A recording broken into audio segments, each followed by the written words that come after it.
কৃষ্ণ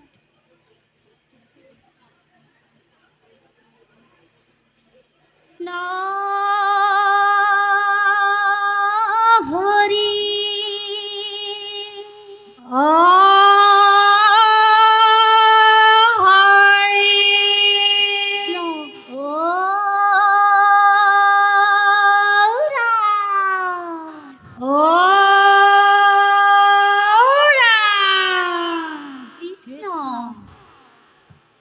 কৃষ্ণ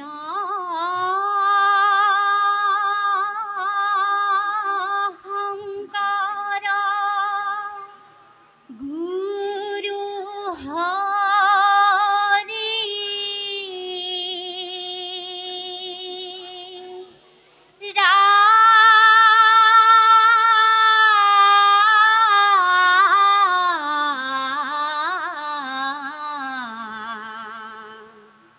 হৰি ৰাম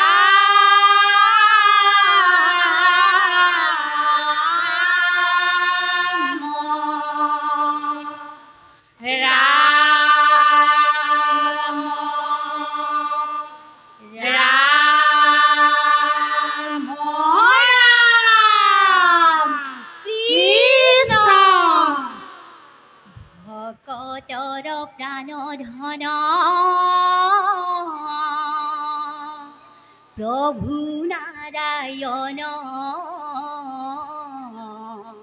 গজেন্দ্ৰে শৰণ লৈলে তোমাৰ ৰস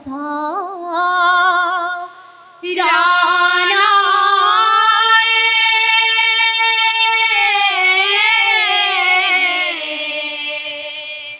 ৰাম ৰাম কৃষ্ণ হৰু বৰ মাজে পৰি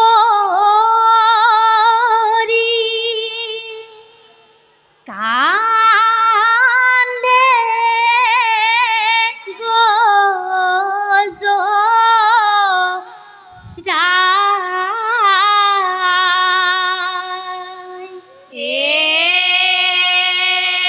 ৰাম ৰাম চল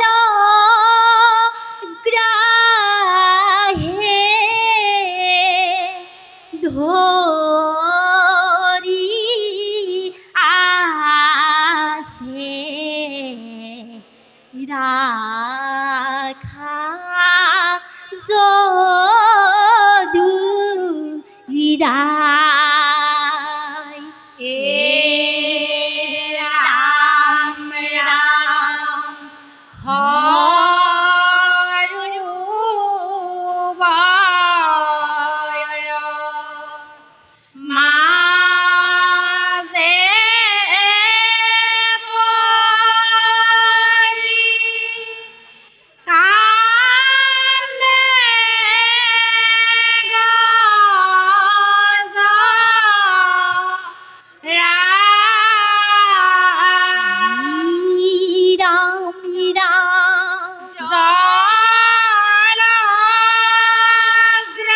জলগ্ৰাহে ধৰি আছে ৰাখা যদু ৰাম ৰাম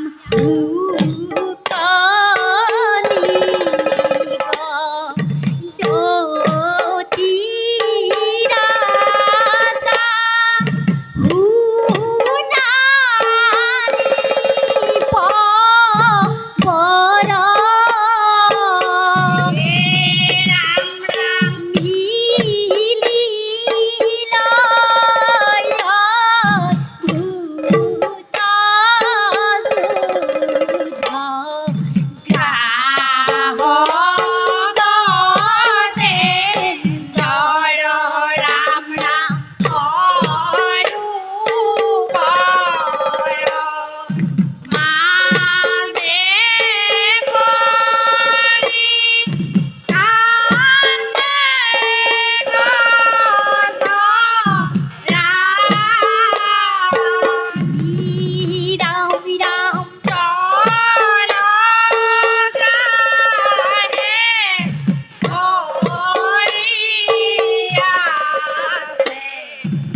কালে গজেন্দর বড় ভৈল হানি গ্রাহরু বাহিলে বল প্রিয়া সাদ পানি কৃষ্ণ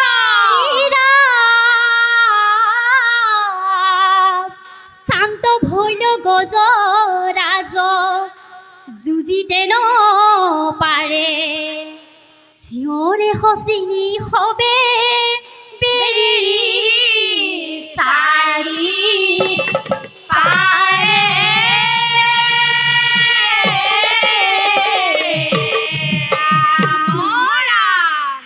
রাখা রাখা প্রভু রাখা জলগ্রাহে খা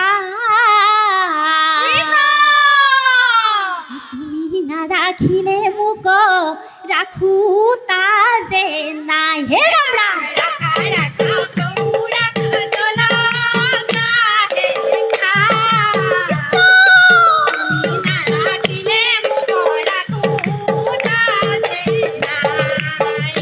রাম রামি আনু হব জঞ্জাল স্বামীর ঘুর দুখে রাখি কেন পারি কারু পাইক নাহে মুখে রাম রাম রাখা রাখা প্রভু রাখা জলগ্রাহে খা রাম তুমি না রাখিলে মুখ রাখু তা যে নাই রাম রাম হে হরি নারায়ণ তুমি স্তদেব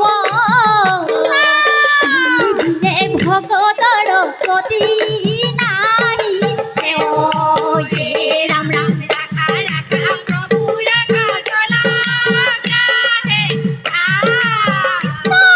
তুমি না রাখিলে মুখ রাখু তা যে নাই মাধব কৃষ্ণ হরি বল হে রাম এই মতে গজরাজ হৈরন্ত বিকল হুন্দে মেরে ধরিলন্ত সুবর্ণ কমল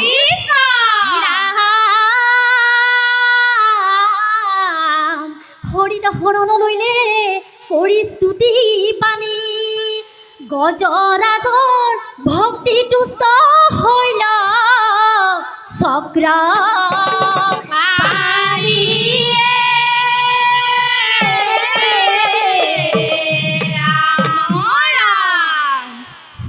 সুদৰ্শন চক্ৰ ধৰি প্ৰভু দেৱ হৰি গ্ৰাহকাতি গজেন্দ্ৰক আনিলা উধাৰি হে ৰাম ৰাম সুদৰ্শন চক্ৰ ধৰি গ্ৰাহকাতি গজেন্দ্ৰক আনিলা উধাৰি হে ৰাম ৰাম তোমাৰ লীলা প্ৰভু কিনো তোমাৰ লীলা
গতিকে মোৰ কথা হ'ল কি চিঞৰিলে আচলতে শুৱলা নহয়, নামষাৰ উঠিছে কিন্তু কণ্ঠটো শুৱলা কৰি চিঞৰিলে বেছি ভাল হ'লহেঁতেন, আৰু ভাল হ'লহেঁতেন। আৰু এটা কথা কয়, নেগেৰাৰ ভাইটিক সুধিছোঁ, মাজতে অকণমান গৈছিলে নহয় প্ৰথমতে, হয় নহয়? ৰাইট, মই চাই আছোঁ। গৈছে মাজতে অকণমান। কথা হ'ল কি, এইটো বাই চান্স হৈ যায়। এইখিনি নেগেৰা অভাৰ তোমাৰ ঠিকেই পাইছা, কিন্তু তুমি যে বজালা লাষ্টত মিলাই দিলা, সেইটোৱে হৈছে। কিন্তু মই নামতি আইগৰাকীক কৈছোঁ, আপুনি যথেষ্টখিনি চিঞৰিছে, কণ্ঠত যথেষ্ট জোৰ পৰিছে আপোনাৰ। অলপ তাতকৈ নেক্সট যদি ষ্টেপটোত লয়, তেতিয়া আপোনাৰ কণ্ঠটোৱে আৰু চুই গ'লহেঁতেন, নহয়নে? আপুনি উপলব্ধি কৰিছে নাই? আপুনি যে তাৰ পাছৰ ষ্টেপটোত যদি ল'লেহেঁতেন, আপুনি স্বৰটো যদি পাছৰটোত ল'লেহেঁতেন, আপুনি বৰ শুৱলাকৈ মিলি গ'লহেঁতেন। আৰু পালিখিনিয়েও এনেকুৱা চিঞৰিবলৈ, কাৰণ তালটো ৰাখিবলগীয়া হৈছে, লয়টো ৰাখিবলগীয়া হৈছে, পালিখিনিও চিঞৰিবলগীয়া হৈছে, নহয়নে? গতিকে মই ইয়াত সেইটো বস্তুৱে পাইছোঁ আচলতে। এইখিনি অভাৰঅল এইষাৰ নাম সকলোৱে শুনিছে, ভুল ক্ৰুটিটো সকলোৱে জানেই ক'ত ভুল হয়। আৰু খোল বজোৱা দাদাক মই অনুৰোধ জনাইছোঁ, খোলটো কেতিয়াও আঁঠু মূৰত নল'ব। আপুনি খোলটো আঁঠুৰ পৰা ওপৰত ল'ব, ধুনীয়াকৈ পাৰিব নহয়। এইটো খোলৰ বজোৱা এটা চেও আছে, নহয়নে?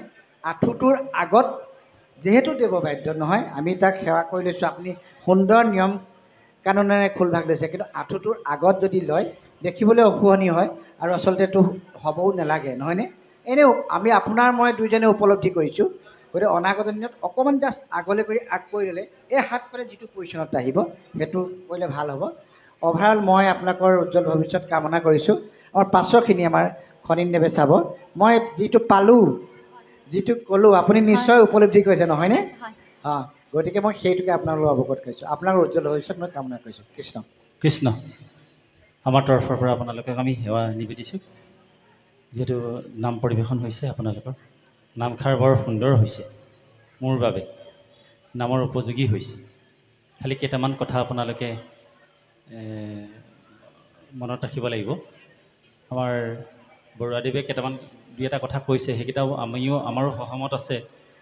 মই প্ৰথমৰ পৰা আপোনালোকক অকণমান দোহাৰিব বিচাৰিছোঁ। গামোচা ফুলটো আপোনালোকে প্ৰথমতে বাওঁ ছাইডে ল'ব। গামোচাখন যে ফুলটো যে লৈছে, সোঁ ছাইডে নল'ব। আমাৰ মায়া প্ৰতীক হিচাপে আমি ফুলটো বাওঁ ছাইডেহে লওঁ। ঢাকি মায়াক আমি বশ কৰি পিনি ফুলটো হেৰি কৰি লওঁ। সেইটো আপোনালোকে ভৱিষ্যতে শুধৰাই ল'ব দেই। আৰু দ্বিতীয়তে, আপোনালোকে ভকতৰ প্ৰাণধন প্ৰভু কৈছে, পৰিপ্ৰটো প্ৰভু কৈ আছে, সেই শব্দটো অকণমান চাব দেই। ভকতৰ প্ৰাণধন প্ৰভু না প্ৰভু হৈ গৈছে, প্ৰভু হ'ব লাগে, সেইটো কৰি ল'ব। আৰু সেই ঠিক তেনেকৈ সৰুবোৰৰ মাজে কৈছে, সৰু বৰ দন্তীয়া সটো উচ্চাৰণটো তাৰ সমজত আহিছে দেই। সৰু সৰু হৈ আছে, দন্তীয়া সটো উচ্চাৰণ ভাল কৰিব। সৰু বৰৰ মাজে দন্তীয়া স আছেনে সৰু বৰটো, নহয় জানো? আমি সৰু বৰ বুলি ক'লে এইটো মানে অলপমান বিসংগতি হয়। সিফালে আছে আপোনালোক গাহ কাটি গজেন্দ্ৰক আনিলা উদ্ধাৰি। আমাৰ কীৰ্তন পুথিটো আছে, গাহ কাটি নহয়, গাহৰ কাটি মাৰি মিলেচকৈ কৰিলে বুন্দা মাৰক। শেষতহে কীৰ্তনৰ শেষত কৰিছেগৈ। সেইকাৰণে আপোনালোকে সেই গাহ কাটি ঠাইত এইবাৰৰ পৰা গাহ চিৰি কৰি ল'ব।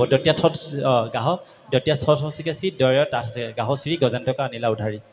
এই কথাষাৰ কাটিটো শেষত গুৰুজনাই কৈছে, কাটি মাৰি মিলেচকৈ কুন্দা, সেই তাতহে কাটি মাৰি আনিছে।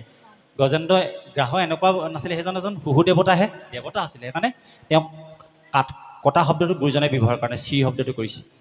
আৰু শেষত সমজত আহিছে আপোনালোকে হৰিত হৰণ লোৱা, তালিবা সটো উচ্চাৰণটো ভালকৈ কৰিব লাগে। হৰিত শৰণ আপোনালোকে আছে হৰিত হৰণ, দুইটা হয় একে হৈ আছে। হৰিত হৰণ মানে পলুৱাই দিয়া নিচিনা হৈছে। তালিবিয়া সটো ভালকৈ হৰিত দুইটা, প্ৰথমটো হ কিন্তু দ্বিতীয়টো তালিবিয়া স। হৰিত শৰণ, এই তালিবিয়া সটো সকলোৱে এইবিলাক চাব অকণমান। বাকী নামষাৰ মই যেনেধৰণে পাব লাগে বৰ সুন্দৰকৈ পাইছোঁ দেই। আৰু আপোনালোকৰ যিটো গ্ৰুপৰ ঐক্যটো বৰ ধুনীয়া। বাকী প্ৰথমতে অকণমান তালৰ সোমাওঁতে খেলি মেলি এটা হৈছিলে, আমাক বৰুৱাদেৱে কৈছিলে। বাকীখিনি বৰ সুন্দৰ হৈছে আপোনাৰ নামষাৰ। মোৰ পৰা মই নিজে ভাল পাইছোঁ বুলি মই আপোনালোকক কথা দিছোঁ। আৰু দলটো এই কথাখিনি যে আমি যে আপোনালোকক অৱগত কৰিছোঁ, অকণমান পাৰিলে চাব। এইখিনি আপোনালোকৰ মাজলৈ ঠেলা মাৰি দিছোঁ। আমি যিখিনি বুজি পাওঁ সেইখিনিকে আপোনালোকৰ আগত অৱগত কৰিছোঁ দলটোৰ উত্তৰটো কামনা কৰিলোঁ সুস্বাস্থ্য দিয়ক ভগৱন্তই আৰু দলটোৰ দীৰ্ঘায়ু কামনা কৰি আপোনালোকক আমাৰ ক'বলগীয়া দুআষাৰ ইমানতে আমি সামৰণি কৰি আপোনালোকক মঞ্চৰ পৰা যাবৰ কাৰণে অনুমতি প্ৰদান কৰিছোঁ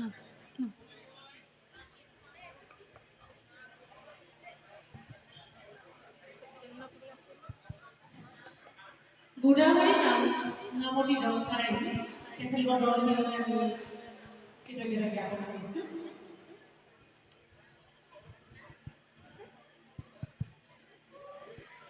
এইবাৰ